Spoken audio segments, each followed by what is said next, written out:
మీ మోకాల నొప్పులకు ఎటువంటి సర్జరీ లేకుండా ఎపియాన్ పెయిన్ క్లినిక్ అందిస్తున్న అత్యాధునిక చికిత్స.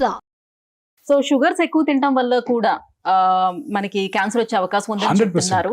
సో చిన్న పిల్లలు ఎక్కువగా ఈ పీచ్ మిఠాయిలు, కాటన్ క్యాండీస్ దాంట్లో అది తినడం వల్ల కూడా వస్తుంది. అవునండి, రోడమిన్ బి ఆల్రెడీ బ్యాన్ చేశారు కర్ణాటకలో, పాండిచేరిలో, ఫస్ట్ పాండిచేరిలో బ్యాన్ చేశారు.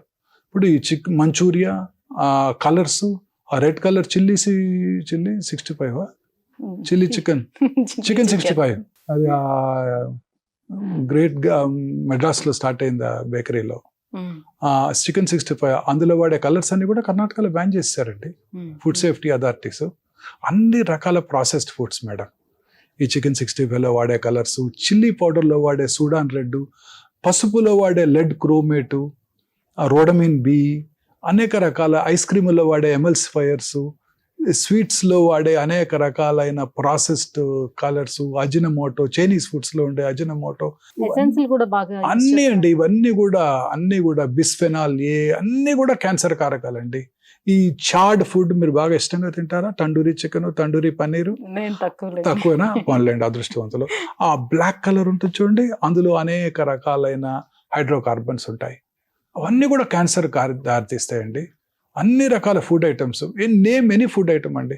మ్యాంగోస్ మీద వాడే కలరు, వ్యాక్సింగ్, తర్వాత ఫ్రూట్స్ మీద వాడే కలర్స్, ఫెర్టిలైజర్స్, పెస్టిసైడ్స్ అవి వదిలేసేయండి. ఈ కెమికల్స్ మన మధ్య సింగపూర్ ఎక్స్పోర్ట్ చేస్తే మన మసాలా పౌడర్స్ దాంట్లో బ్యాన్ చేస్తారు. మన ఆంధ్రప్రదేశ్ నుంచి ఎక్స్పోర్ట్ అయిన ప్రాన్స్ మన యుఎస్లో రిటర్న్ పంపించారు. క్రిమి సంహారక మందులు ఉన్నాయని, అవశేషాలు ఉన్నాయని. కొన్ని రకాల పికిల్స్ అక్కడికి ఎక్స్పోర్ట్ చేస్తే మన తెలుగు వాళ్ళు తింటారు కదా అని, వాటిల్లో ఇన్సెక్టిసైడ్ ఉందని బ్యాన్ చేస్తారు. మీరు తాగే cool drink is just nothing but poison ma'am. Diet coke nothing but poison. ఇవన్నీ కూడా నాకు తెలియకుండా తీసుకున్నాను చిన్నప్పుడు. ఇవన్నీ నథింగ్ బట్. ఇప్పుడే డైట్ గురించి చదువుతూ ఉన్నాను ఈ మధ్య. ఇంకా క్యాన్సర్ ని మనం క్యూర్ చేయలేకపోతున్నాము. క్యాన్సర్ ని ప్రివెంట్ చేయడానికి మనం ఏం చేయాలి అంటే డైట్ ఏనండి most important. So now I'm working on diet. రోజు ఏదో ఒక వర్క్ చేస్తున్నాను డైట్ మీద, ఏదో ఒక రీల్ చేస్తూనే ఉన్నాను డైట్ మీద. మనం మన ప్రజల్లో అవగాహన పెంచి మంచి డైట్ కనుక వారు తీసుకుంటే అట్లీస్ట్ నెక్స్ట్ డికేడ్ లో క్యాన్సర్స్ తగ్గిపోవాలి. That is my aim now. So ఇవన్నీ కూడా అన్ని రకాల ఫుడ్ ఐటమ్స్, ప్రాసెస్డ్ ఫుడ్స్, ఇవన్నీ కూడా చాలా హానికరం అండి. పిల్లలు తినే చూరోస్, పిల్లలు తినే వాడు ఏమంటారండి, చాలా రకరకాల ఐటమ్స్, పిజ్జాలు, బర్గర్లు, అన్ని కూడాను, కుర్కురేస్ అన్ని కూడా. అసలు ఆ కుర్కురేస్ లో ప్లాస్టిక్ కూడా ఉంటుందంట, మైక్రో ప్లాస్టిక్స్. అన్ని రకాల ఫుడ్ ఐటమ్స్ కూడా డేంజరస్ అండి. ఓన్లీ ఫుడ్ లోని కలిపే కలర్స్ మాత్రమేనా, లేకపోతే మనకి ఇప్పుడు వాల్ పెయింట్స్ వేస్తూ ఉంటామా? అలానే ఇప్పుడు వినాయక చవితి కూడా వస్తుంది. సో వినాయక చవితిలోనే ప్లాస్టర్ ఆఫ్ ప్యారిస్ కి దానికి కూడా పెయింట్స్ వేస్తూ ఉంటారు. అన్ని రకాలు హానికరమేనండి. న్యాచురల్ పెయింట్స్ వాడుకోవాలి. అందాక ఎందుకండి, ఇప్పుడు మీరు అన్నారే ప్లాస్టిక్ బాటిల్లో వాటర్ తాగితే మైక్రో ప్లాస్టిక్స్ మన శరీరంలో ఇంజెస్ట్ చేస్తామని. నిన్ననే ఫ్రాన్స్ లో ఒక స్టడీ జరిగిందండి. అక్కడ అన్ని చోట్ల గ్లాస్ బాటిల్సే వాడతారు. ఆ గ్లాస్ బాటిల్స్ లో కూడా మైక్రో ప్లాస్టిక్స్ ఉన్నాయి. మరి అదెలా వచ్చింది అని మీరు అడగాలి నెక్స్ట్ క్వశ్చన్. ఆ గ్లాస్ బాటిల్ కున్న లిడ్ ఉంది చూడండి, ఆ లిడ్ కింద పెయింట్ చేస్తారే, అందులోంచి వచ్చాయంట. సో ఎక్కడి నుంచి అసలు ఎస్కేప్ అవ్వడానికి ఛాన్స్ లేదు. సో అది సో పూర్వకాలం లాగా మట్టి పాత్రలు, స్టెయిన్లెస్ స్టీల్, దాని ఏమంటారు, మన మరచెంబు, రాగి మరచెంబు, రాగి, ఇత్తడి, ఇలాంటివన్నీ. మళ్ళీ అల్యూమినియం డేంజరస్ మేడం. అల్యూమినియం పాత్రలో వంట చేయడం కూడా డేంజరస్ అండి. మరి చుట్టే అల్యూమినియం ఫాయిల్స్ కూడా, పరోటాస్ కి, పుల్కాకి నాకు ఇంకా కూడా అల్యూమినియం ఫాయిల్ లో పట్టుకొస్తున్నారు. నేను కూడా అడిగితే మా క్యాంటీన్ లో మొన్నే చెప్పాను, తీసుకురాకండి అని, ఎవరికి సర్వ్ చేయొద్దని. ఇప్పుడు మీరు క్విక్ కామర్స్ లో మీరు ఆర్డర్ చేస్తారు. ఇప్పుడు ఈ పాన్స్ అన్ని యూస్ చేస్తున్నాం కదా, ఇప్పుడు తగ్గిపోయిందండి, అన్ని అయిపోయింది. నాన్ స్టిక్ పాన్స్ అన్ని అవుట్డేటెడ్, ఇప్పుడు ఎవరు వాడట్లేదండి.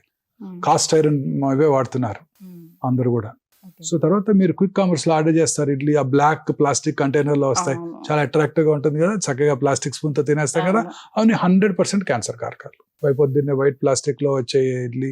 నిన్న కూడా చాలా సంవత్సరాలు అయిపోయింది చోలే భతురా తిని, మా అబ్బాయిని అడిగాను ఎక్కడ దొరుకుతుంది చోలే భతురా అంటే, హల్దీరామ్ లో బాగుంటుంది డాడ్ అని. మన సండే తెప్పిస్తే ప్లాస్టిక్ కంటైనర్ లో ఉంది, తినబుద్ధి కాలేదు ఇంకా. మా చిన్నప్పుడు ఇట్ వాజ్ వెరీ ఫేమస్. పాండిచేరిలో కాలేజ్లో, మెడికల్ కాలేజ్లో వన్స్ వీక్ సర్వ్ చేసేవారు. ఓకే, ఇప్పుడు అది గుర్తుకొచ్చి మీరు తెప్పించుకున్నారు. ఇన్ని సంవత్సరాలతో తెప్పిస్తే అలా ఇంతకీ తిన్నారా లేదా? తినలేదండి. ప్లాస్టిక్ లో వచ్చింది. తినలేదండి. తినలేదా? Mhm. Very nice. I was so scared. So ఈ ప్లాస్టిక్ కంటైనర్స్ అన్ని డేంజరస్ ఏనండి. Yes. సో ఇప్పుడు మహిళల్లో వచ్చేటువంటి బ్రెస్ట్ క్యాన్సర్ గురించి మాట్లాడుకుందాం. అలాగే గర్భాశయ క్యాన్సర్ విషయానికి వచ్చేటప్పటికి సో హెచ్పివి వ్యాక్సిన్ ఎంతవరకు ప్రొటెక్ట్ చేస్తుంది, ఎవరికి ఇవ్వాలి ఈ వ్యాక్సిన్ అనేది, సో ఎప్పుడు ఇస్తే అది హెల్ప్ఫుల్ అవుతుంది? 100% human papillomatous virus is the causative agent for cervical cancer. Okay. ఈ రిపీటెడ్ వైరల్ ఇన్ఫెక్షన్ వల్ల ఈ క్యాన్సర్ వస్తుందండి. ఈ క్యాన్సర్ ఈజ్ ఒక ఇంట్రెస్టింగ్ టైప్ అండి. ఇదేంటంటే ఇప్పుడు కరోనా వైరస్ ఇన్ఫెక్షన్ వచ్చింది అనుకోండి, ఆ తర్వాత మనకి దాంట్లో యాంటీబాడీస్ డెవలప్ అవుతాయి. రెండోసారి కరోనా ఇన్ఫెక్షన్ వస్తే మనం దాన్ని చక్కగా ఓవర్కమ్ అవ్వగలుగుతాం కదా. ఈ వైరస్ ఎంత స్మార్ట్ అంటే హ్యూమన్ పాపిలోమాటస్ వైరస్ అది సర్వైకల్ ఎపిథీలియంలో ఉంటుంది, సెల్ లోపల ఉంటుంది, మన బాడీలో ఉండే ఇమ్యూన్ మెకానిజమ్స్కి చెక్కదు. సో దట్ యాంటీబాడీస్ డెవలప్ అవ్వవు. సో రిపీటెడ్ వైరల్ ఇన్ఫెక్షన్స్ వాళ్ళలో వస్తున్నట్టయితే వాళ్ళలో అది క్యాన్సర్గా మారుతుంది. సో దీనికి గనక మీరు హెచ్పివి వ్యాక్సిన్ కనుక ఇచ్చినట్టయితే మన పిల్లలకి, అప్పుడు దాంట్లో ఇమ్యూనిటీ డెవలప్ అయ్యి ఆ రిపీటెడ్ వైరల్ ఇన్ఫెక్షన్స్ని ప్రివెంట్ చేస్తుంది. తద్వారా క్యాన్సర్ రాకుండా ఉంటుంది. ఐడియల్ ఏజ్ పిల్లలకి 9 to 14 years. ఇండియన్ గవర్నమెంట్ మొన్న ఈ మధ్యనే లాస్ట్ ఇయర్ బడ్జెట్లోనే అనౌన్స్ చేశారు, మన పిల్లలందరికీ కూడా వాళ్ళ గవర్నమెంట్ ఫ్రీగా వ్యాక్సిన్ అందజేస్తుంది. బాయ్స్ అండ్ గర్ల్స్ ఇద్దరికి? గర్ల్స్కి. Only girls. గర్ల్స్కి. యాక్చువల్లీ బాయ్సే ఈ ఇన్ఫెక్షన్ ఆడపిల్లలకి ఇస్తారు. సో బాయ్స్ కూడా ఇమ్యూనిటీ పెంచడానికి కోసం అనేక రకాల క్లినికల్ ట్రయల్స్ జరుగుతున్నాయి.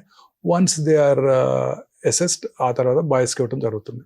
ఇప్పటి వరకు మొన్ననే మిసెస్ నిర్మలా సీతారామన్ అనౌన్స్ చేశారు, మన ఆడపిల్లలందరికీ 10 years రాగానే 2 doses ఆఫ్ వ్యాక్సిన్ 14 వరకు ఇచ్చేస్తే సరిపోతుందండి. ఆ తర్వాత తీసుకునే వాళ్ళు మాత్రం 3 doses తీసుకోవాల్సి ఉంటుంది. 3 doses. ఓకే. అంటే ఈ హెచ్పివి వైరస్ అనేది కేవలం లైంగిక సంబంధాల మూలంగానే ఇది స్ప్రెడ్ అవుతుందా?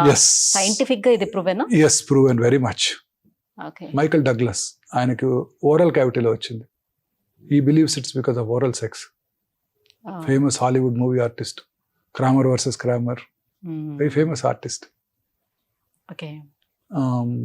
బేసిక్ ఇన్స్టింక్ట్ డిటెక్టివ్గా చేస్తాడు. ఆయనకి టంగ్ క్యాన్సర్ వచ్చింది, బేస్ టంగ్ క్యాన్సర్, క్యూర్ అయిపోయింది, was fine. So human papillomatous virus నుంచి కూడా human papillomatous virus is the most important cause for oral cancers in United States. ఇండియాలో ఇట్ ఈస్ టొబాకో. ఆడవాళ్ళలో గర్భసంచి ముఖ ద్వారా క్యాన్సర్. సో ఇవన్నీ కూడా హ్యూమన్ పాపిలోమాటస్ వైరస్ ఇన్ఫెక్షన్ వల్లే వస్తున్నాయండి. రైట్ సార్, ఇక ట్రీట్మెంట్స్ విషయానికి వద్దాం. సో ఉన్నటువంటి ఇప్పుడు ఈ క్యాన్సర్స్ కి మనకి లేటెస్ట్ గా అందుబాటులోకి వచ్చేసినటువంటి ట్రీట్మెంట్స్ ఏమేమి ఉన్నాయి? క్యాన్సర్ కి ట్రెడిషనల్ ట్రీట్మెంట్స్ ఏనండి. Surgery is the main stay of treatment. కానీ చాలా మందిలో ఒక అపోహ ఉంది, కత్తి పెడితే క్యాన్సర్ పెరిగిపోద్ది. ఇప్పుడు కూడా అడుగుతుంటారు నన్ను. ఇంత మన అవగాహన కార్యక్రమాలు గత 30 ఏళ్ళుగా నేను చేస్తున్నప్పటికీ, నేనే కాదు ఇప్పుడు కొన్ని 100 మంది క్యాన్సర్ సర్జన్స్ స్పెషలిస్టులు అనేక రకాల యూట్యూబ్ ప్రోగ్రామ్స్ చేస్తున్నప్పటికీ, మన న్యూస్ పేపర్స్, టీవీ ఛానల్స్ అనేక రకాలు మీరు ఎంతో కష్టపడి ఈ ప్రోగ్రామ్స్ చేస్తున్నప్పటికీ కూడా చాలా మంది ఈ రోజు కూడా అడుగుతారు, బయాప్సీ చేయాలి అనగానే ఏంటి బయాప్సీ చేస్తారా, నీడిల్ పెట్టి గుచ్చుతారా, తేనె తుట్టుని కదిలిస్తే ఎలా పెరిగి పాకిపోతుందో అలా క్యాన్సర్ పాకిపోతుందంట కదా అని అడుగుతుంటారు. చదువుకున్న వాళ్ళే. కత్తి పెట్టి క్యాన్సర్ని కోస్తారా, కత్తి పెడితే క్యాన్సర్ పెరిగిపోతుందనే కదా అందరు చెప్పుకుంటా ఉంటారు అని అడుగుతుంటారు.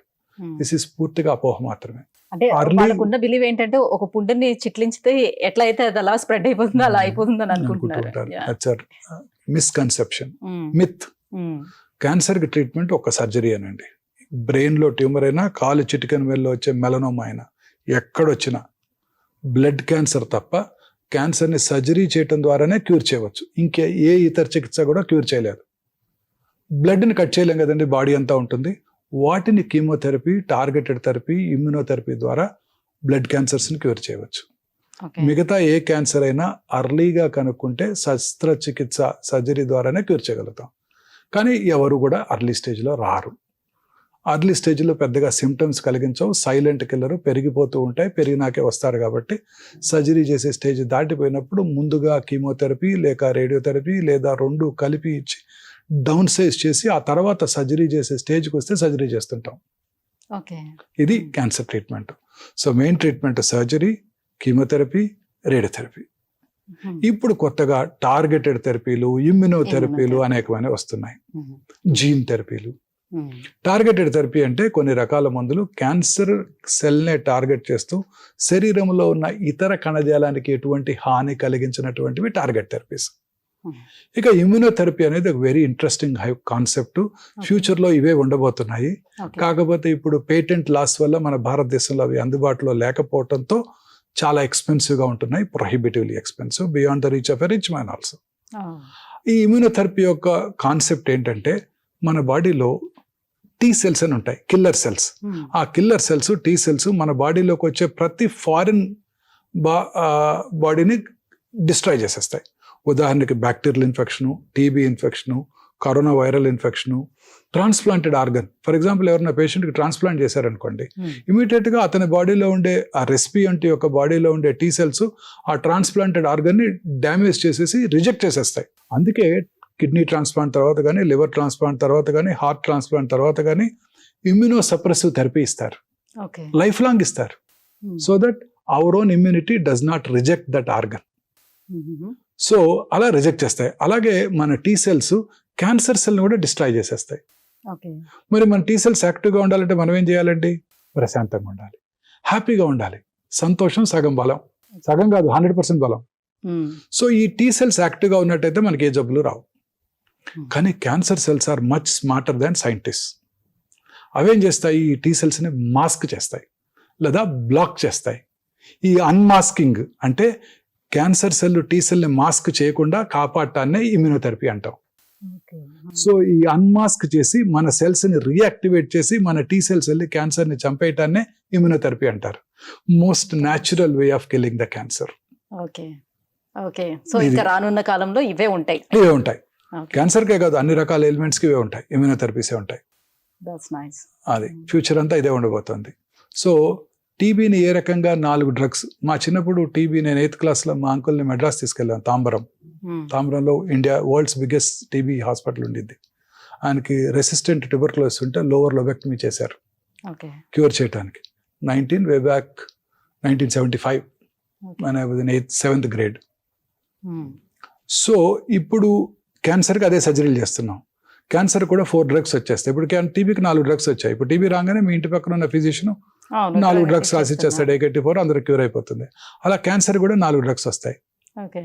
Nibs and nabs, mibs and mabs, 4 drugs ఉంటాయి ఇంకా. సో క్యాన్సర్ని కూడా ఒక 20 ఏళ్లలో క్యూర్ చేసేస్తామండి. అంటే సర్జన్స్ మాకందరికి జాబ్స్ ఉండవు.